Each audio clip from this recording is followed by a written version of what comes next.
Ann Cortina, who calls herself a military brat, remembers moving often as a child with her older brother and a younger sister.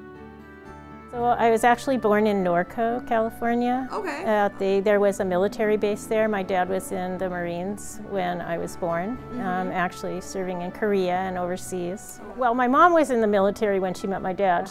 Yeah, they were both big military people. My parents lived in Riverside at that time, and then he got transferred, so we moved to Nebraska, and then we moved back to California, and back to Kansas, and back to California, and so I've been in California ever since.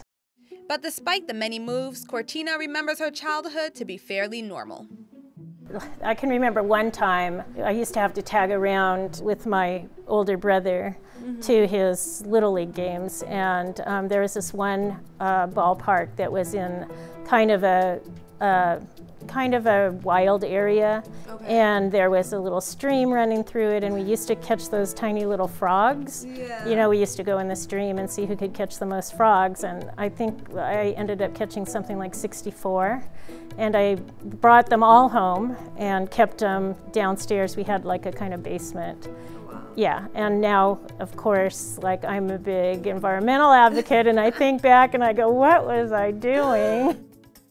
Cortina was consumed by anything that had to do with nature, animals, and science. All the way through high school, it was pretty explicit in my mind that it was biology I wanted to major in, or at least some kind of science. I went to college at Loyola Marymount. Got it. And that's when I moved from Riverside to the LA area, and so I've been in the LA area ever since. Looking back, I might have specialized in like ecology or environmental science, because as as the years went on, I realized I was really interested in that aspect of biology. And so the day came and she graduated in 1975, but her life took a different turn than what she had expected. So then I worked here and there at some odd jobs and met my future husband, and we ended up starting a company together, got married, started having kids. Cortina and her husband Rick started A&R Alarm, a home security and alarm business in Redondo Beach, and worked all over Southern California. She would spend the next 20 years raising her 4 children and helping to build their business. You know, I didn't picture myself with infants, but you know, once you get married, it kind of seems incomplete without a family, so you know, you just, okay, well, let's just try one. And you know, it's just, it all changes once you have them, yeah. Worked in the family business for the next 20 years and finally, you know, said, I've got to do this biology before my life is over. And so she did. After putting her dreams on hold for nearly 20 years, she branched out on her own to pursue what she was passionate about. Well, so I decided, well, okay, you know, I love science and I love talking about science. I love the discourse in science, so I decided what better way to engage in it than to teach. And I decided to get my credential, which I did through Cal State Long Beach. I always wanted to teach high school. I mean, I do like kids. I even like little kids now, but I have a bit more of an affinity for the slightly older ones, right? So I wasn't nervous about getting my credential because I mean, I love going to school, and you know, give me that opportunity any day, I will jump at it. So it was great. I went part-time, you know, because we were still winding down the business at that time, and I still had kids, so it was great going back to school. I ended up interning. My first teaching as an intern, I hadn't even completed my credential because part of getting a credential is observing in the classroom, and so I met some teachers at North High in this district. Got really good vibes from them. I mean, they were really very cohesive, very friendly, embracing, helpful group of people. And they kept telling me, you need to apply, and you can intern. And so I did. I applied to the district, and the first interview I got wasn't there, it was here. Cortina started teaching at West High School in Torrance.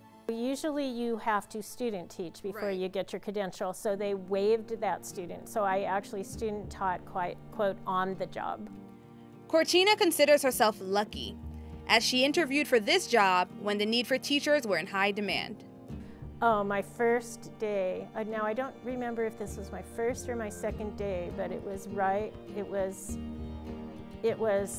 September 11th.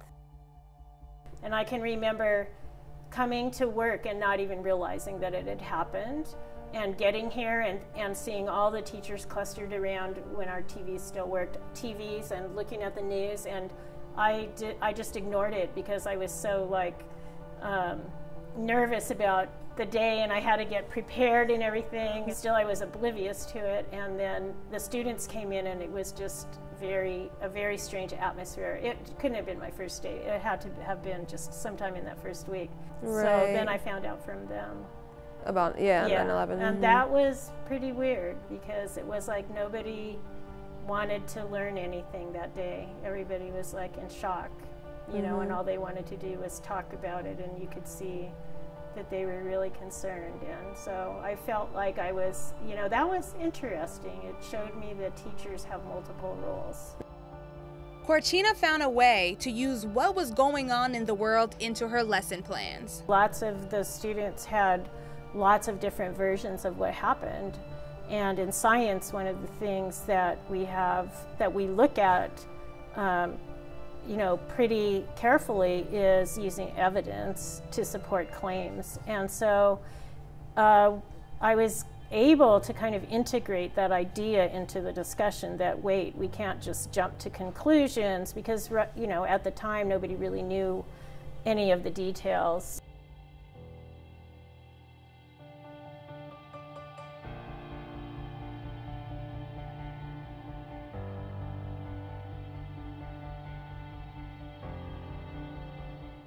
Cortina will never forget the first few years at West High School, teaching biology and integrated science.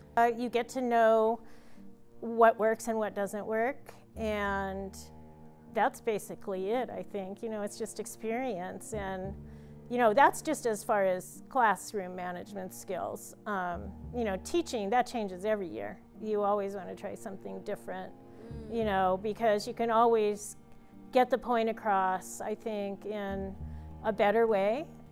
And in time, she started getting more and more comfortable in the classroom and began to really enjoy the world of teaching.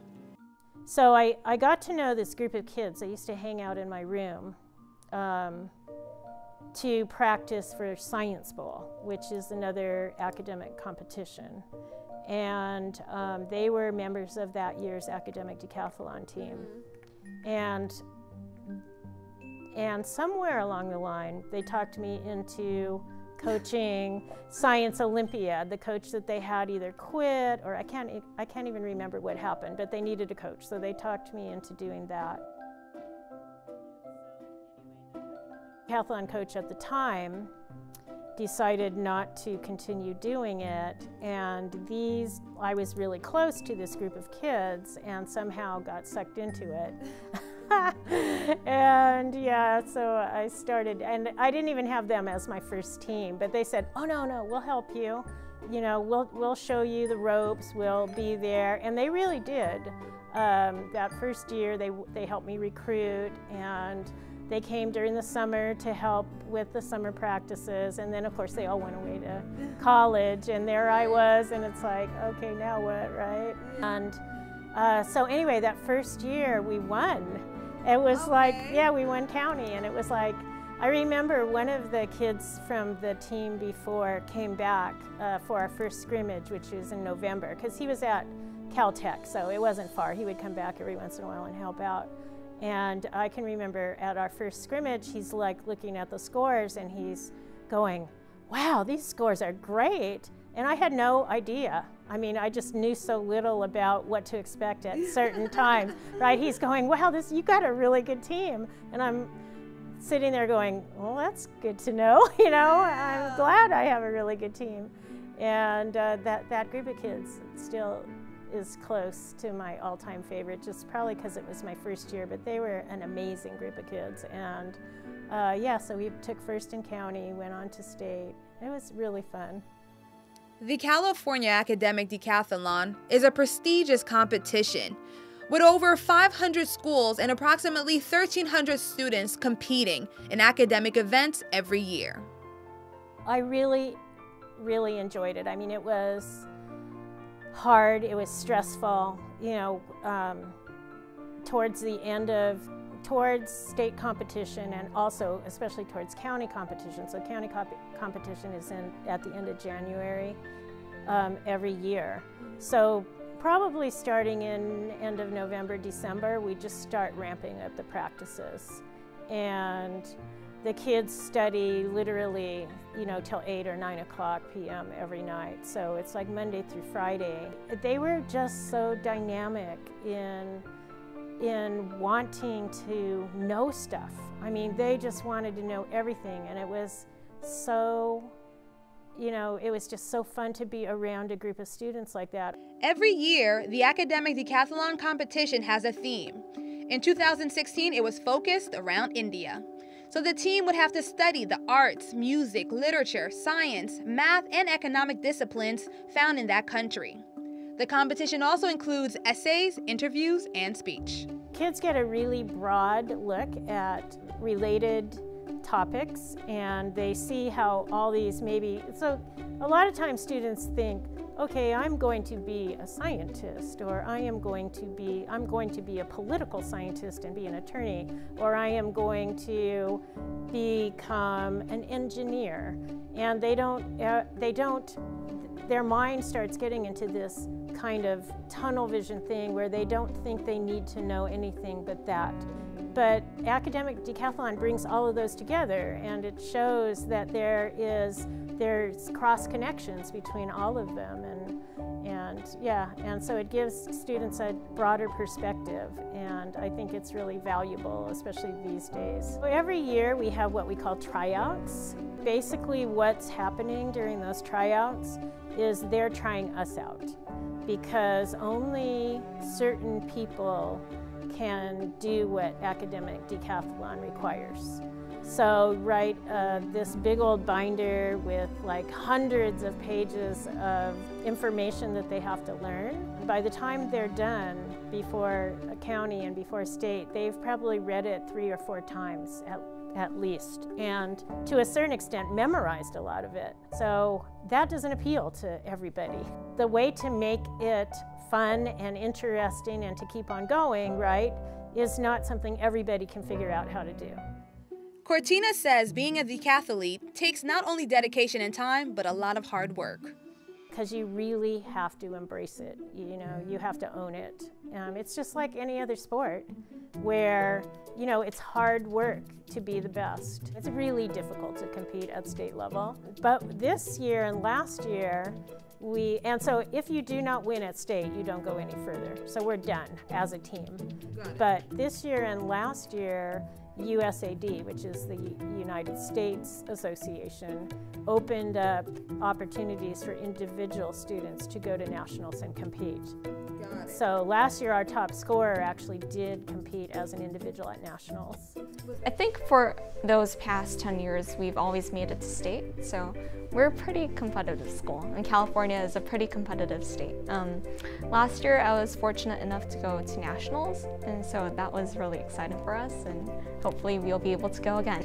Molly Kim was the top scoring individual for the 2016 LA County Academic Decathlon. She now holds the record as the 4th highest score in academic history.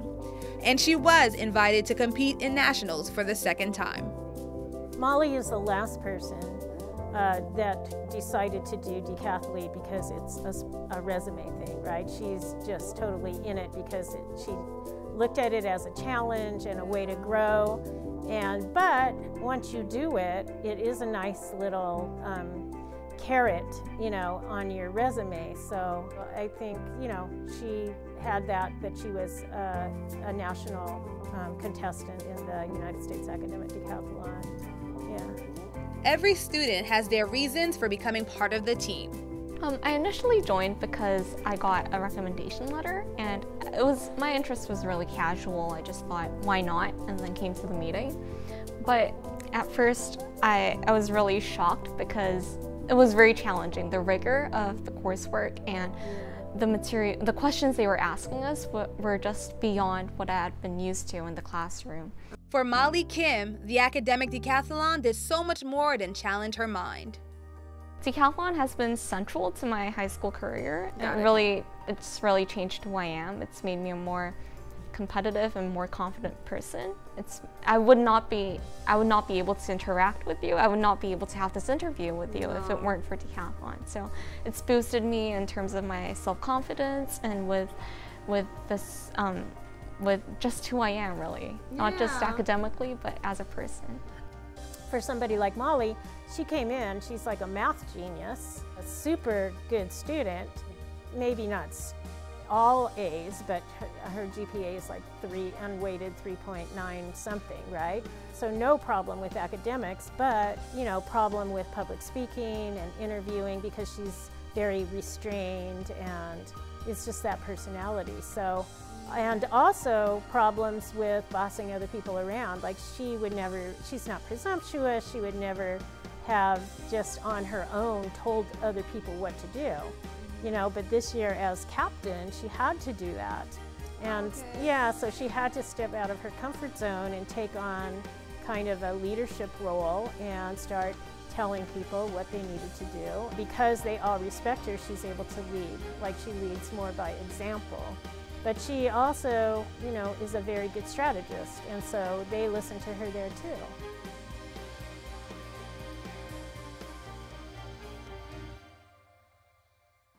Cortina's teaching career has allowed her to partake in so many great experiences and share her passions. The world around us is concerned with science right now. If you look at a newspaper, most of what you read in the newspaper has something to do with science. And the future of our country and the world is going to depend on our understanding and application of science. As a teacher, Cortina looks for ways to evolve her teaching style and offer new kinds of learning experiences for her students. She decided to take them out of the classroom. So we said, let's make that whole area into a California native garden. And so anyway, we didn't really realize, I guess, what we were taking on as far as the amount of work and the amount of money. But we just kind of said, what the heck, we'll just figure it out, right? So right now, the city of Torrance is our biggest supporter. And over 5 years, we've managed to plant less than half of it. So our goal is to actually do an outdoor classroom, eventually extend the path the entire way so that people can, take a walking tour, put signage out there and, have it be like a teaching garden. Oh, okay. And also advocate for better use of water.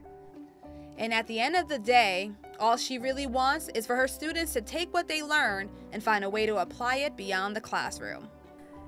When I preach to them, it's all about, forget about doing what somebody expects you to do and do what you need to do for yourself. And I'm not trying to tell them to rebel against their parents, but just because somebody tells you you should be a doctor or you should be a lawyer or you should be something, they need to figure it out for themselves because it's going to be their lives. And they need to start thinking about what gives them the most pleasure and interests them, and also that they should try different things out, that they shouldn't be closed to things, right? They need to have new experiences and they need to open up their minds. Cortina is the example of a teacher who goes above and beyond for her students and her team. When she retires, she wants to see the world and travel and continue with her environmental advocacy. After 10 years of leading West High School's academic decathlon team, Cortina received the highest honor by receiving the Roberta Cordage Award for 2016. And her team placed 8th in the state competition, showing us that hard work does pay off. For Faces of Torrance, I'm your host, Jesse Pierre, speaking to ordinary people doing extraordinary things.